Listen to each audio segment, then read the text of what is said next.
Layer skin hair and laser clinic లో latest టెక్నాలజీతో laser hair removal, anti ageing and hair fall issues కి advance treatments అన్ని ఇక cost గురించి వరి అవ్వాల్సిన అవసరం లేకుండా అందిస్తున్నారు. ఇంకా మీ కాన్ఫిడెన్స్ ని తిరిగి తెచ్చుకోండి. Get your free consultation now.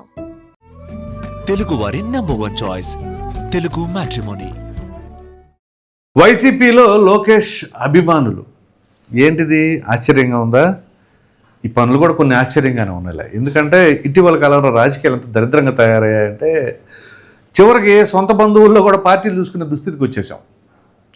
పెళ్ళిళ్ళకి, శుభకార్యాలకి, వేటికైనా సరే పిలవాలి అంటే మనవాడా, మన బంధువా అని చోట్ల మన పార్టీయా కాదా అనే పరిస్థితికి వచ్చింది. మీరు కావాలంటే గ్రామాల్లో ఇప్పుడు అదే పరిస్థితి ఉంది.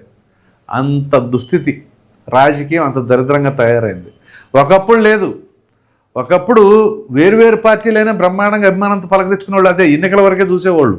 కానీ ఇటీవల కాలంలో అది మిస్ అయిపోయింది, మొత్తం పోయినాయి. ఇంకా అసలు సొంత వాళ్ళు కూడా ఎలాగుంది అంటే ఎడమొహం పెడమొహం వేసుకొని తిరుగుతున్నారు.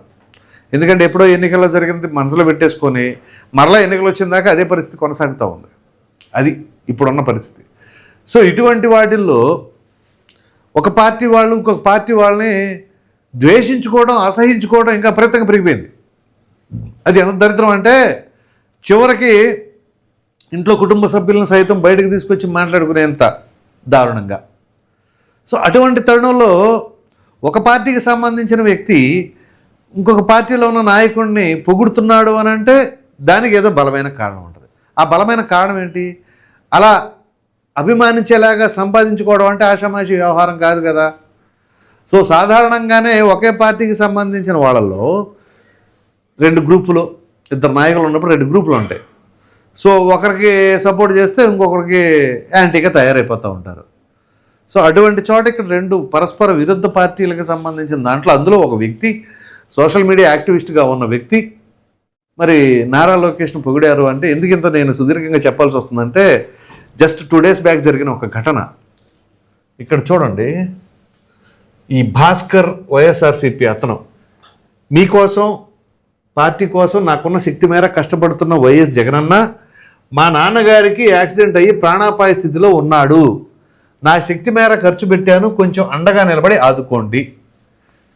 ఇది ఆయన ఏం చేశాడు? వైసీపీకి పెట్టాడు, గవర్నమెంట్కి పెట్టాడు, లోకేష్ గారికి పెట్టాడు. ఇది ఏపీ సీఎంకి నారా లోకేష్ గారు. సరే, పెట్టడం తప్పేం కాదు, ఎందుకంటే ప్రభుత్వానికి పెట్టాడు, పార్టీకి కాదు. సో ప్రభుత్వం కూడా ఎంత బాధ్యతగా వ్యవహరించాలి. చూడండి, నారా లోకేష్ ఇమ్మీడియట్గా రెస్పాన్స్ ఇవ్వటం. Sorry to hear about your father's accident Bhaskar. I sincerely pray for his speedy and full recovery. My team will immediately look into how we can extend the necessary support. So దానికి వెంటనే reply కూడా ఇచ్చేశారు చూసి, ఇది పరిస్థితి, సరే ఖచ్చితంగా మా టీం వస్తుంది, దాని గురించి అన్నీ చూస్తుంది అని చెప్పేసి అన్నారు. అనుకున్నట్టుగానే ఆ భాస్కర్ వాళ్ళ తండ్రి గారికి కావాల్సిన సౌకర్యాలు, అక్కడ ఉన్న పరిస్థితులు, వాటన్నిటి మేర ఆదుకోవడం జరిగింది. ఇది రాజకీయం అంటే, ఇది కోరుకునేది ఇప్పుడు యువత. ఇదే కావాలి. పార్టీలు ఇవన్నీ తర్వాత, మనము మన కుటుంబ సభ్యుల ముందు, ఆ తర్వాత ఎవరైనా. అయితే ఇప్పుడున్న పరిస్థితుల్లో రాజకీయాలు ఎలా దరిద్రంగా తయారైనాయి అంటే, ఇదిగో మా కార్యకర్తలకి బీపీలో వచ్చేసి కొట్టేశారంటే కేసులు పెట్టించుకుంటున్నారు వాళ్ళు. జగన్మోహన్ రెడ్డి గారి మీద ఏమైనా పడింది అండి కేసు? అది అలాగే ఇప్పుడు ఆయన చంద్రబాబు నాయుడు గారి మీద పడిందా కేసు? టీడీపీలో ఎవరెవరైతే దాడులు చేశారో వాళ్ళ మీద పడింది. సో ముందుగా మీరు మీ కుటుంబాన్ని చూసుకోండి. సో ప్రభుత్వంకి ఏదైనా అవసరం ఉన్నప్పుడు నివేదిక అందించండి. సో ఇప్పుడు చూడండి ఎంత బాధ్యతగా వ్యవహరించారో. ఇది కదా కావాల్సింది. సో రాజకీయాలు అవన్నీ తీసేయండి అసలు. ఎందుకంటే రాజకీయ నాయకులే పార్టీలు మారిపోతూ ఉంటారు. ఎప్పుడు మారుతారు పార్టీలు? ఆ పార్టీకి అనుకూలంగా గాలి లేకపోవటమో, లేకపోతే అందులో ఏదైనా సరే అంతర్గతంగా వాళ్ళకి మాట పెరగటమో, లేదు మన ఊరికే ప్రమాదం ఇక్కడ ఉంటే వేస్టు అని చెప్పేసి అనుకోవడమో, ఇలా అనేక రకాలైన భిన్నమైన పరిస్థితుల్లో ఆ పార్టీని వీడిపోతూ ఉంటారు. కానీ కార్యకర్తలు అలా మారలేరు. వాళ్ళు కరడు కట్టినట్టు పార్టీకి అంటిపెట్టుకొని ఉంటారు. కానీ ఇవాళ చాలామందిని మనం చూస్తూ ఉంటాం. ఇంకొంతమంది అయితే ఒక పార్టీ అధికారంలో ఉందనగానే ఇటు పక్కన గెలిచిన వాళ్ళు కూడా అందులోకి వెళ్ళిపోవడానికి తొంగి చూస్తూ ఉంటారు. అవకాశం ఉంటే వాళ్ళు కనుక ఓకే అంటే. ఇప్పుడు ఆ పరిస్థితులు లేవులే, అది వేరే విషయం. సో అంతకుముందు జరిగింది కదా, 14 నుంచి 19 మధ్యలో టీడీపీ అలాగే తీసుకుంది, 19 నుంచి 24 మధ్యలో జగన్మోహన్ రెడ్డి అలాగే చేశాడు. ఇప్పుడు ఆ పరిస్థితులు లేవు, ఎలయన్స్ కదా గట్టిగా ఉంటుంది. సో కానీ కార్యకర్తలు చాలా బలంగా నిలబడతారు. సో ఎవరు ఎంత బలంగా నిలబడినా ఇప్పుడు ఆ పార్టీ ఎంతవరకు సపోర్ట్ చేసింది అనేది సరే చేసే ఉంటారు, ఖచ్చితంగా చేయకుండా ఉంటారు అని అనుకోలే, కానీ కాకపోతే చెయ్యాలి. సో ప్రభుత్వం కూడా ఎంతో బాధ్యతగా వ్యవహరించిందని చెప్పేసి ఇలా ఏ ప్రభుత్వం ఉండా చూడాలి. అదేమిటి అంటే వైసీపీ వాళ్ళు ఏం చేస్తారు, మేము పార్టీలకు అతీతంగా పథకాలు ఇచ్చామంటారు. పార్టీలకు అతీతంగా పథకాలు ఇటు ఏముంది, పార్టీలకు అతీతంగా వాళ్ళు కూడా వైసీపీ ఏమైనా అధికారంలో ఉందని టీడీపీ వాళ్ళు ఏమైనా పన్నులు కట్టలేదా? కట్టారుగా. అలా మాట్లాడకూడదు. ఎవరున్నా ఎవరు అధికారంలో ఉన్నా ఏ పార్టీలు వాళ్ళైనా సరే పన్నులు కడతారు, పథకాలు వస్తాయి. అది కాదు, ఇక్కడ లోకల్ నాయకులు ఉంటారు కొంతమంది. ఇప్పుడు గ్రామ స్థాయిలో కావచ్చు, మండల స్థాయిలో కావచ్చు, నియోజకవర్గ స్థాయిలో కావచ్చు. ఒక వ్యక్తికి ఒక అవసరం వచ్చిందనగా అరే ఆడే పార్టీ ఏంటి అని మళ్ళీ పక్కన ఉండి అడుగుతాడు. అబ్బో ఆడు ఆ పార్టీ అన్నా అస్సలు మనం అంటేనే పడదు అని చెప్పగానే వాడికి కావాల్సిన దాన్ని తొక్కేస్తారు. ఇక అదే రాజకీయం అంటే. అటుపక్క పార్టీ వాళ్ళనే కదా మనం వేయాల్సింది. మన పార్టీలు ఎప్పుడు మన వాళ్ళు ఉంటారు. అవతల పార్టీ వాళ్ళకి అవసరం ఉన్నప్పుడు కనుక ఆదుకున్నాం అనుకో, అప్పుడు ఆ పార్టీ వాళ్ళు కూడా మన వైపు రావడానికి ఆస్కారం ఉంటుంది. అది రాజకీయం అంటే. సరే రాజకీయం వాళ్ళు వస్తారా రారా సెకండరీ, కానీ అవసరాలు వచ్చినప్పుడు ఆదుకోగలిగారు అనుకుంటారు. అరే వాళ్ళే అనుకుంటారు అప్పుడు, అరే అన్న ఆ పార్టీ అయినా కానీ నేను వేరే పార్టీ అయినా కానీ ఆ సమయంలో నిజంగా మనకు ఏం మనసులో పెట్టుకోకుండా బ్రహ్మాండంగా చేశాడు అని చెప్పేసి. అది కదా కావాలి. అసలు పై స్థాయి నాయకులు ఇప్పుడు నారా లోకేష్ బ్రహ్మాండంగా ఇమీడియట్గా హెల్ప్ చేశాడు. ఈ మండల స్థాయి గ్రామ స్థాయిలో ఉన్న నాయకులు ఉంటారు, ఓ పెద్ద వైట్ కద్దర్లేసి వీళ్ళకంటే మగోళ్ళు లేరు అన్నట్టుగా ఆడికి ఎందుకు వస్తుంది ఆ పథకం, ఆడికి రాదు, ఆడి పేరు తీసేయండి ముందు, ఆడికి ఇల్లు రాకూడదు, ఇట్లాంటివన్నీ చేస్తూ ఉంటారు. అలా ఉండేవాళ్ళు అంతే. ఆ గ్రామ స్థాయిలో అట్టాగా ఉంటాడు. ఆడు ఎదగడేక. ఎదగాలనుకున్నవాడు ఎప్పుడైనా సరే అవతల వాడిని కూడా మన వైపు తిప్పుకునే అవకాశాలు కల్పించుకోవాలి. ఒకవేళ అటువంటి అవకాశం వచ్చినప్పుడు వదులుకోకూడదు. నేను ఇప్పుడు ఇది ఒక్కటే అని అంటలా, ఎవరితో అయినా సరే మంచిగా పలకరేయండి. ఆడట మనకు ఓటేళ్ళు అని పలకరీయకుండా ఉన్నావు అనుకో, ఉపయోగం ఏముంటుంది అసలు?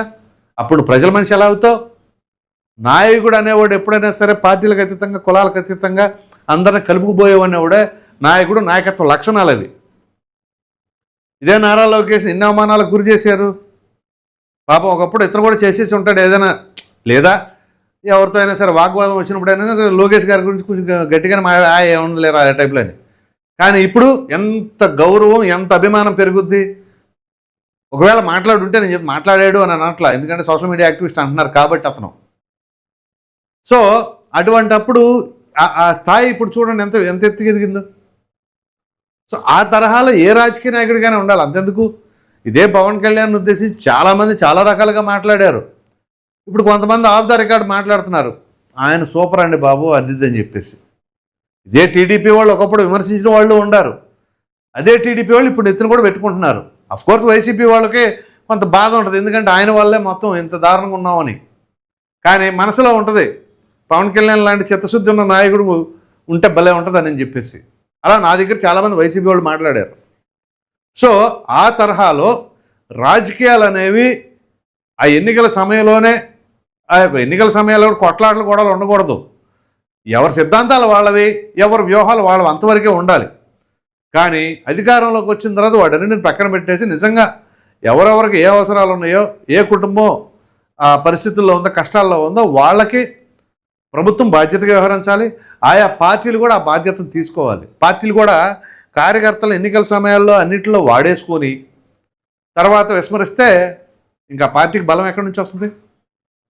మనం ఎంత పని చేసినా కానీ పార్టీ అసలు మనం గుర్తించదు అనే భావన కనుక కార్యకర్తలు కలిగింది అనుకోండి, పార్టీ ఎక్కడ ఉంటుంది? పార్టీ మనుగడ కూడా ఉండదు. సో కాబట్టి ఇవాళ ఇది ఒక మంచి పరిణామం. ఎందుకంటే వైసీపీయా, బీజేపీ, జనసేన, టీడీపీ కాదు, ఎవరైనా సరే ఎవరికి ఏ అవసరం వచ్చినా సరే అధికారంలో ఉండగా ఖచ్చితంగా ఆదుకోవటం అనేది వాళ్ళ యొక్క బాధ్యత. జగన్మోహన్ రెడ్డి గారు కూడా అలాగే చూడాలి. ఆయన ఇప్పుడు ఏమంటున్నారు, మేము రేపు అధికారంలో రాగానే రప్ప అంటున్నారు. అది తేడా ఇక్కడ. లోకేష్ గారు ఏమో ట్వీట్ పెట్టగానే రెస్పాన్స్ ఇచ్చి ఆదుకుంటున్నారు, వాళ్ళేమో మేము రేపు రప్ప అంటున్నాం అంటున్నారు. మరి రప్ప అంటే ఏంటి పరిస్థితి? మంచి చేస్తానికా లేకపోతే ఏం చేస్తానికి?